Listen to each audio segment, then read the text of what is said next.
in Texas's primary last night between Ken Paxton and John Cornyn, Trump achieved another just shellacking. And this was a shockwave sent throughout the entire Republican Party, especially a warning to the establishment Rhino wing. You guys are the past. Here's Roseanne Barr trolling John Thune. Do you hear us now, John? As Ken Paxton won by 28%. Yeah, 28%. I got to admit, I was wrong. I said he'd only win by 15 to 25%. I underestimated just how big this was going to be. But Texans spoke up last night and destroyed any notion that MAGA is weak. And it's so much worse for the Rhino Republican establishment wing than even this looks. In fact, this is a kind of election that's even got the Democrats saying, holy smokes, we might be in trouble come the midterms. And let's talk about this. Let's get into it. We have a lot to go over from last night. So Seth Keshel, again, I consider him the greatest election expert out there right now as somebody who does the data on registrations. He called the 2024 election to the T. This guy is what they wanted you to think that Nate Silver was. Nate Silver, a total fraud. Seth Keshel actually is the he deserves the praise, but he's much more under the radar. And he says Trump is so unpopular, the flagship GOP state is about to dump a 4-term incumbent for his choice by 30 points. That is a great point, right? That's how bad things are for Trump right now, which we keep hearing, right? Well, Trump is extremely unpopular, but yes, he does have a hold on the Republican Party. We can't understand it. It doesn't make sense, but he is extremely popular. Trust me, bro. That's what the polls say. Establishment Republicans spent $100 million for John Cornyn to lose this race. This is the total spent between the runoff, which was the first part of the primary, to now. So over the last 6-7 months or so, they spent over $100 million to try to knock off Paxton. $100 million. That would have been nice to keep in the coffers, right, for the actual midterms. But no, they actually thought, we can do this. This is important to us. Remember, Cornyn finished second in the voting for Senate Majority Leader to John Thune. So many people are like, oh, John Thune, it's terrible. He was Senate Majority Leader. Why did Trump let this happen? Trump didn't let it happen. The Senate is they're the overlords, right? The House of Lords of America. They do their own thing, and they have been the biggest poison pill to much of Trump's agenda. Much of the criticism directed at Trump is actually the Senate's fault. But again, since you're president, you're in front of everybody, you get the criticism. People forget that the choice of Senate Majority Leader was Thune, Cornyn, and then Rick Scott at the very bottom had like a 5% chance. Trump pushed for Rick Scott and quickly saw he had almost no support in the Senate because they're still mostly rhinos. So they coalesced behind Thune and Cornyn, and Thune ended up winning out. But he was that close. Cornyn was this close to being Senate Majority Leader, and now he's bye-bye. This is the kind of thing, guys, you just don't see. This does not happen historically. You do not take out extremely well embedded incumbent senators with power in the party in primaries. It just doesn't happen. These are the senators who for the last 100 or so years hang on into their 80s, and then they retire or die. Or they turn to Mitch McConnell, which was somewhere in between the two. He's there, but he's basically dead. He's just kind of a walking corpse. So you can either do the Mitch McConnell thing as a third option. That's kind of where we are. Now, Tim Pool is out trolling the whole AIPAC thing about Massey, and this tweet is just too funny. Congratulations to Trump and Pax on defeating the AIPAC-backed candidate. And this is a story from last August, but AIPAC Republican Jewish Coalition backed Cornyn over Paxton. The Texas primaries polls show tight race. Again, another narrative crashes to the ground. So much for AIPAC running the MAGA. No, AIPAC just kind of throws their money wherever they see fit. I saw this thing the other day, and I haven't investigated it, but I believe it's probably true that Joe Biden received more money from AIPAC than any other candidate of any party in history, between being a senator, vice president, president. And since 1990, the number was 4.2 million he'd received from AIPAC over 24 years, 22 years, something like that. Well, actually, that would be closer. Sorry, 32 years. That's crazy. And this is the kind of thing like AIPAC controls Trump, AIPAC controls that. And the other top 5 on that list was also mentioned Kamala Harris and Hillary Clinton. So yeah, it really sounds like AIPAC's really MAGA. Or maybe they just, they pick and choose. This person might do something for Israel. This person might do something for Israel. But it's pretty obvious they don't play sides. And guess what, guys? The whole narrative that money wins elections. Well, I've told you guys about Trump. Both elections got way outspent. Well, and then we have this again. Cornyn outspent Paxton significantly. I think it's almost 10-1.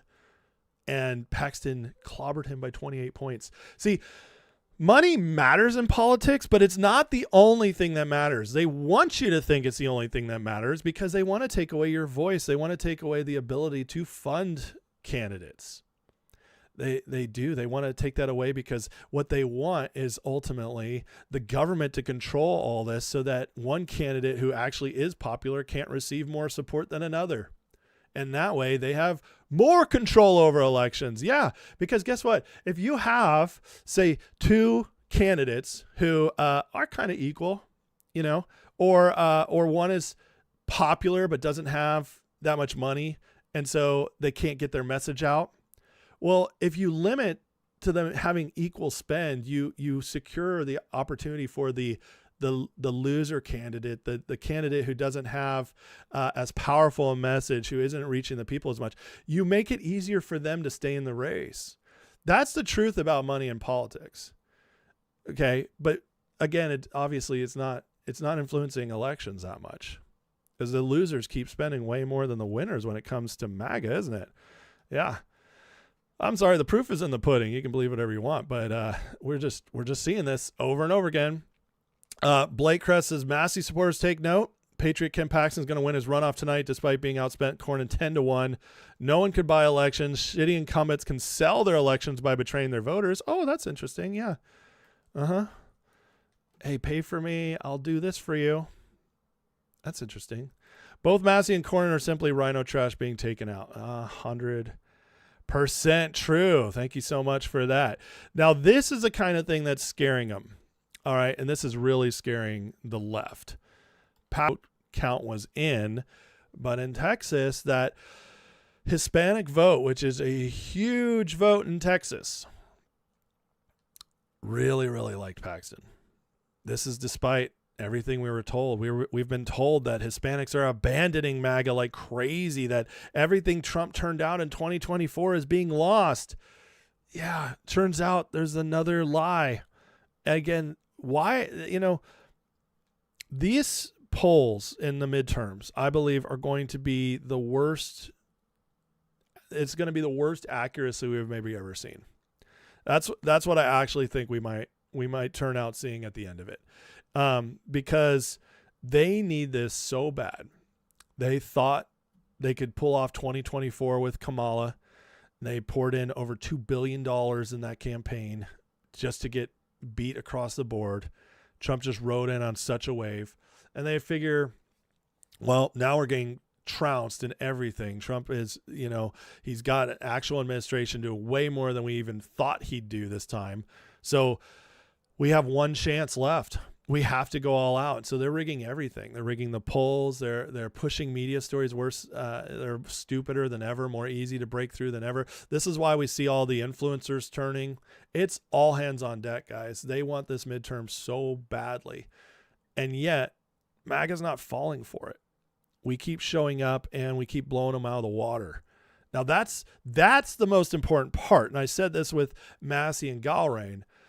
In that election, the hope and prayer was not that Galrain just beat Massey by 2-3 points, okay? Because then they can claim rigging and all that. No, the hope was that he destroyed Massey. And he did. He beat him by almost 10 points. It was like 9.8. And then the ball just keeps rolling.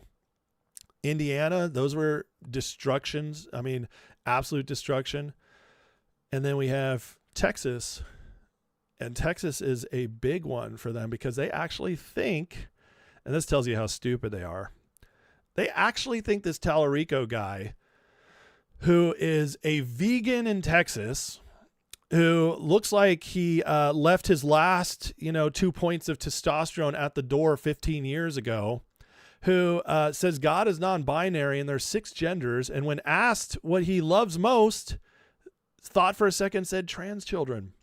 This guy, they think, is actually going to win the first statewide seat in Texas in 32 years. Yeah, don't think so. But they believe it enough where they're going to pour a ton of money in. And that's great. Let's let them. But this is the kind of thing that proves Texas is not what people are saying it is. And I said when I lived there, I had friends who were very worried about all the Californians moving in. And they were like, you guys are going to turn our state blue. I was like, no, you don't understand. Like, I'm one of those California transplants. It's the red ones coming over. Yeah, some are blue that come over for tech jobs and stuff. But the vast majority of us are the red Californians coming over. And that's been proven since 2016 as each election, including 2020, 2024, Texas got redder. It's Trump's leads kept gaining in those wins. And I'm sorry, if you're blue at all, and you're especially a California blue, you're not voting for Trump. So Texas keeps getting redder, and they just want to hold on to this belief that Texas is going blue. And it's just not happening anytime soon. Paxton's margins in El Paso, Hidalgo, Harris, and most of the RGV are outrunning his overall statewide margin, highly suggestive a MAGA candidate retains high Latino support in line with trends developing over the past 6 years. Again, Keschel would know. He watches the registration more than anybody. He understands the numbers, the trends. And listen, once you register as a Republican or a Democrat, the odds are you're voting that way for a while because you've made the decision, you've gone through the effort, and it takes a while for you or something massive for you to change your mind. You don't just decide one day like, I'm not too happy with what Trump's doing, but you left the Democratic Party and it's probably because they're insane. So the odds of you going back to that are pretty low. So even though Trump's approval might not be the highest right now when people are getting called up on the phone or whatever by these pollsters, that doesn't mean his vote, the people who voted for him, aren't going to vote red. And that's one of the big misnomers in election politics, is this idea that just because right now I'm not the happiest with Trump, but it doesn't mean you're going to go vote for the dude who thinks there's 6 genders. And Texans are hard proof of that. They're hard proof of that. Here's a great list of all the things we've been told, especially about Paxton. Paxton won't become attorney general. He did twice. Paxton won't be reelected. Paxton won't survive primary by the Bush dynasty. Paxton won't be reelected again. He won't survive impeachment. He won't run for Senate. He won't beat Cornyn. Paxton won't get Trump's endorsement. Paxton won't beat Cornyn by more than 5. Paxton won't beat Cornyn by more than 25. You are here. Paxton won't beat Tallarico. Paxton won't beat Tallarico by 10. The Senate won't seat Paxton. Yeah, none of this is happening. But absolutely hilarious. But this is what they do. this won't happen. This can't happen. This is impossible.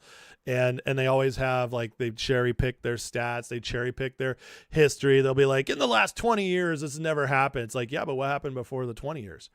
What happened before the 50 years? What happened before the 100 years? See, trends are trends. They're called trends for a reason because they end. Trends end. And it's literally in the word itself.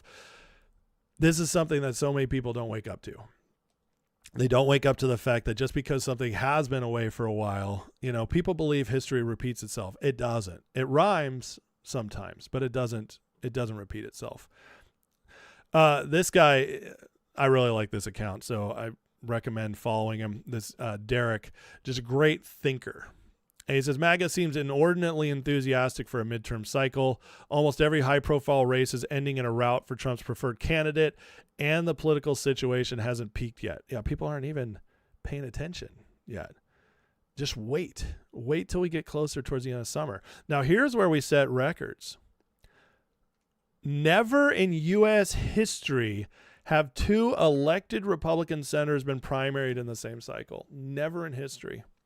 And now we ditched Cornyn and Cassidy in the same cycle. We're losing McConnell because he's retiring. Like I said, I think he's just dead, and they just prop up his corpse. But, one way or the other, he's gone.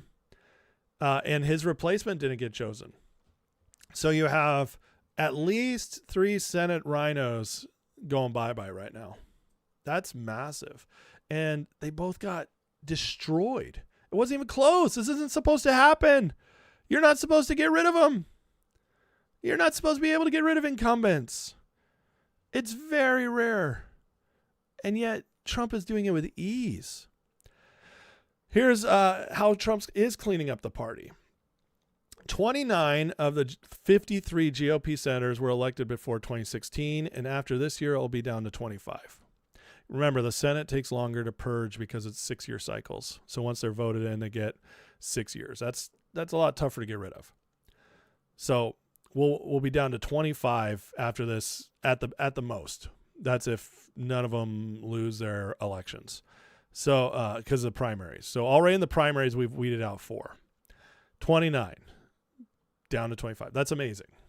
Okay, when Trump came in 2016, they were almost all rhinos. But since then, we've seen a lot of them go bye-bye, especially my favorite, Mitt Romney. That was a beautiful one. Or McCain died. So we've been weeding them out. And 28, just wait for 28, guys. Wait for 28. You think Trump is bringing down the hammer right now? Wait for 28 when he knows it's a presidential election. There's far more attention being paid. That's when Thune, he's going to be bye-bye if he doesn't get better real soon. We'll see Thune and a bunch of others up. That'll be the Revenge Tour 2.0. And then out of House Republicans, which there's 220 of them, 65 of them were elected before 2016. Now, these can be weeded out every year. And so far we have weeded out some, like Massey. But 65 House Republicans, that means in the House, we've gotten rid or replaced 3/4 of the House since 2016. So for people who are like, Trump doesn't get rid of rhinos. He supports rhinos too much. We need to get rid of the rhinos. What do you think he's been doing? 50% of them are already gone in the Senate, and 3/4 of them are gone in the House. That's an incredible record. That is an incredible record. All right. Fox News headquarters had to have their shock. Well, look at this. Look at the endorsement tracker in the primaries. Senate, 8 for 8. House, 101 to 101. And governors, 8 for 8.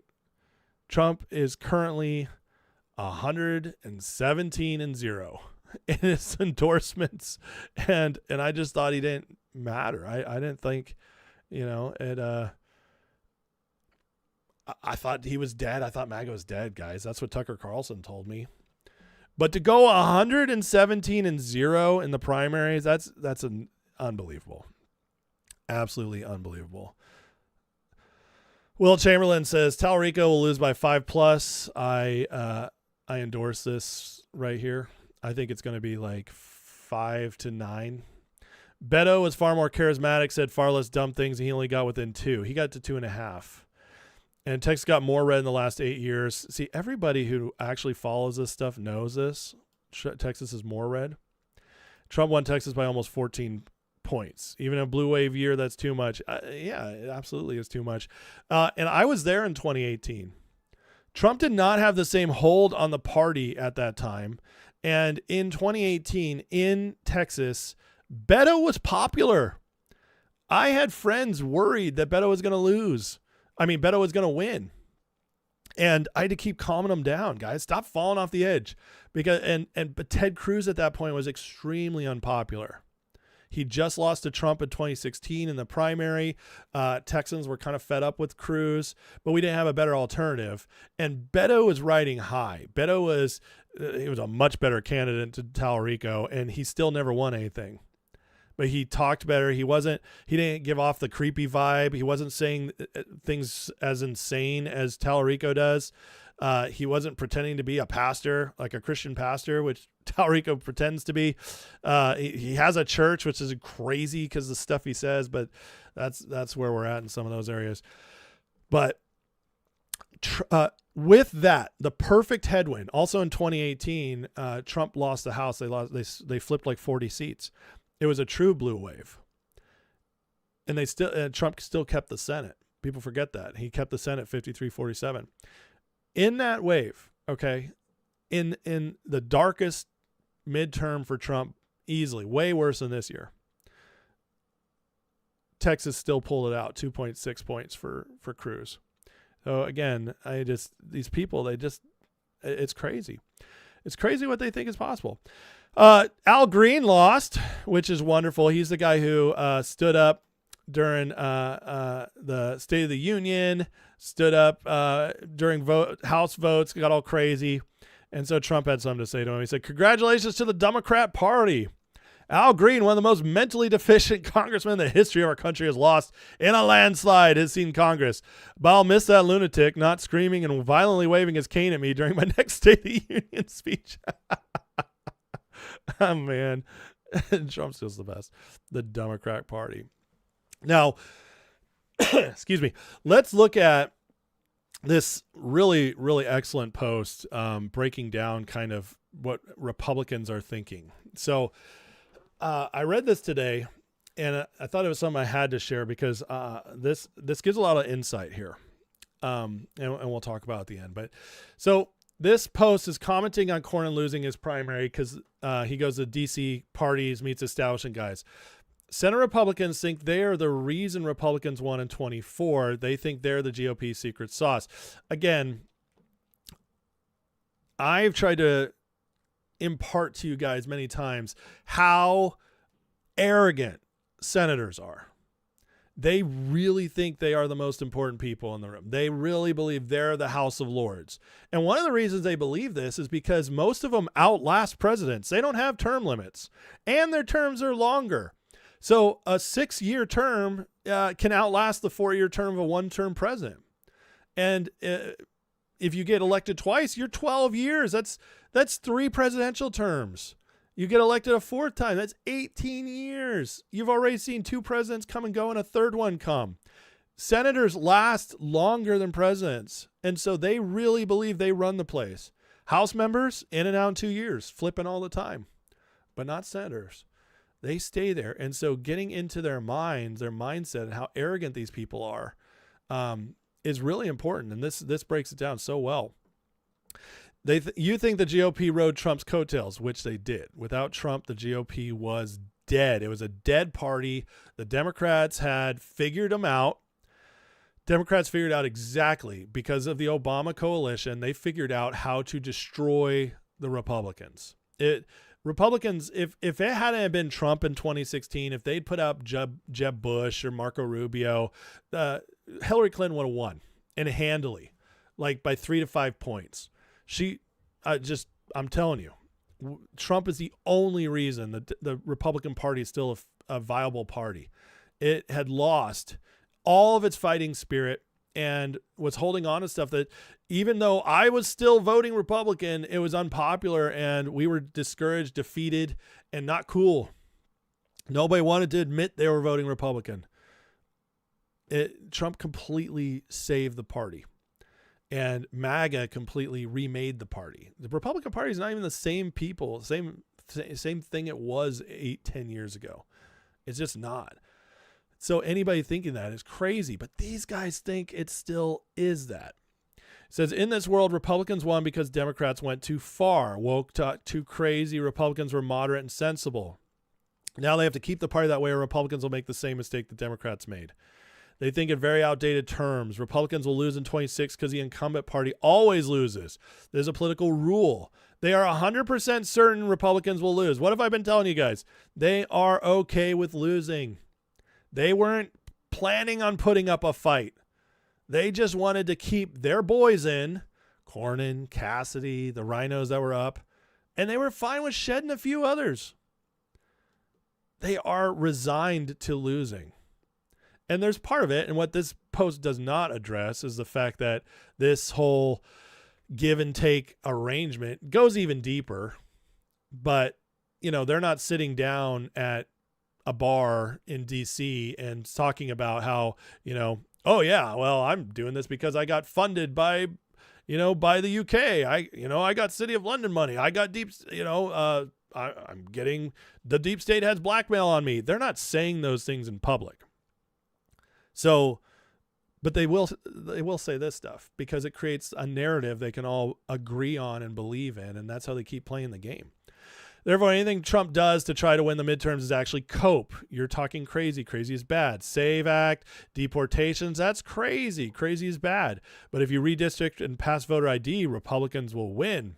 Some Republicans don't think like that. They're thinking you're nuts. Passing bills, making law, they think whatever mandate they had was squandered by Trump over controversies like Minneapolis and posting too many memes on Twitter. GOP looks too crazy now. We'll try again next time. But they're actually doing us a favor. By doing nothing, they're protecting us from our own excesses. They're helping us not to look crazy. We better thank them. This is how they think that they are preserving. And in a way they are. They are trying to preserve the old order, because if they don't, they're out of jobs.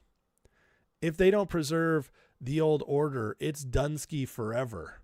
And that's the more sinister element of this, because the truth is, these people actually might be deluded and actually might believe this stuff. They've actually maybe have gotten to that point where they've lied to themselves enough they believe it. But it doesn't take much to see. I mean, they can't ignore these primary results. And they could maybe cope and come up with reasons why it's happening that they don't really understand, and they're going to try to come up with something that excuses them to keep doing what they're doing. But when your guy who is almost Senate Majority Leader just lost by 28 points despite outspending the other candidate 10-1, you're going to have to cope really, really hard for that one. But again, they really think MAGA is a fad, or at least they're hoping it is. When you think of MAGA, you think of Trump and reindustrialization, deporting illegal immigrants. When they think of MAGA, they think of Marjorie Taylor Greene. They think of Roy Moore losing Alabama in 2018. They think of grab them by the pussy. They think of they're eating the dogs. They think of Lauren Boebert, Matt Gaetz, and Alex Jones. That's interesting. Those are all doing the work of the dark side to MAGA. But there you go. They think of crazy people doing stupid things. So in every election since 2016, maybe even before that, establishment Republicans have saved the ticket from the worst excesses of Donald Trump and Republican base. This is what they mean when they say they want to govern. They want to pass budgets and workshop foreign policy. This is why they won't implement Trump's agenda. They think it's deeply unpopular or will become unpopular, even if it temporarily polls well.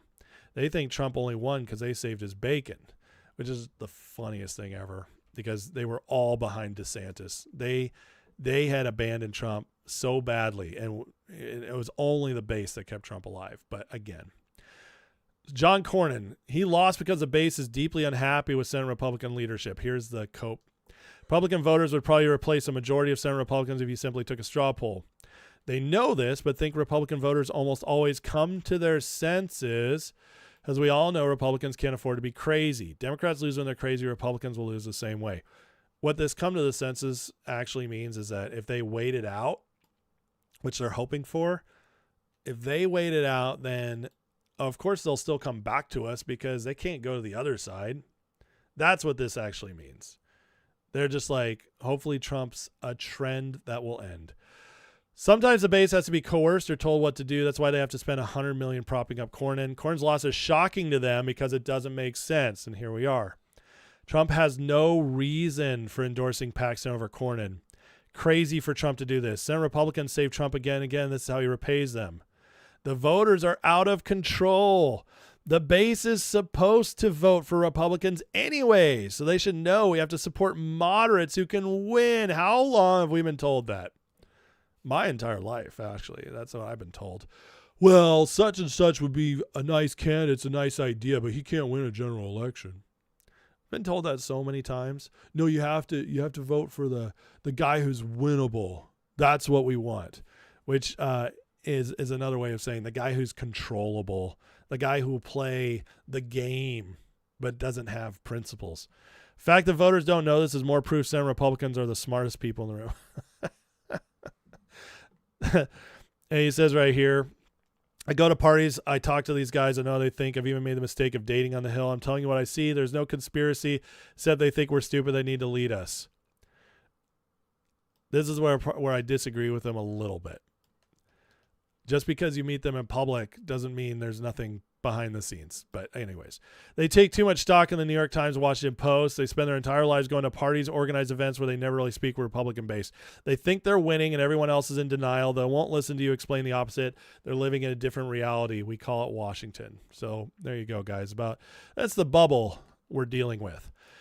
Meanwhile, Frank Luntz, the independent liberal pollster, but he's also one of the only people who is willing to speak sense to the left when he sees stuff like this. And he comes out today and says there's zero doubt tonight Donald Trump's in complete and total control of the Republican Party. He can beat just about any Republican in just about any state and just about any primary. He is chief strategist, chief advocate, chief voice of the GOP. His name may not be on the ballot in November, but make no mistake, nothing and no one will have a bigger impact on voter behavior. And that goes on both sides. Absolutely right. So listen, last night was a huge win. We need to celebrate it. We need to recognize the fact that people are listening. People are paying attention. The old ways of thinking are gone. The old ways of understanding politics are dead. Everything you thought you knew about how trends in politics work for the last 50 years is done. It's over. That is one of the major stories of these primaries. That it started in 2016 and now we're here. We have gone from Trump being the underdog, shock the world candidate, to now him being the absolute complete leader of the Republican Party in every single way. He's no longer fighting the Republicans. They're fighting him. It used to be the reverse, especially in the first term. But 2024 changed all that, and they just still haven't woken up to that fact. They still think he's the guy they got to deal with. But here's the problem. They don't recognize that now it's our room now, and now they're the ones stuck in the room with us. And we will make sure that they fall in line or we get rid of them. And again, this is why I'm not worried about the midterms.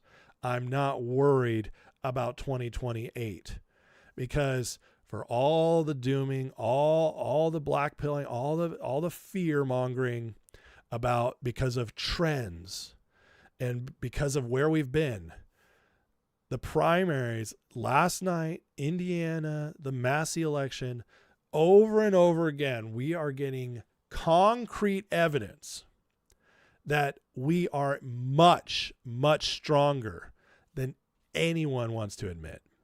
And that includes those still hanging on our own party, but it also includes the Democrats who are way overconfident. The media is way overconfident. The Democrats are overconfident, and that'll be their downfall. As MAGA's ready to show up, kick butt, and take names.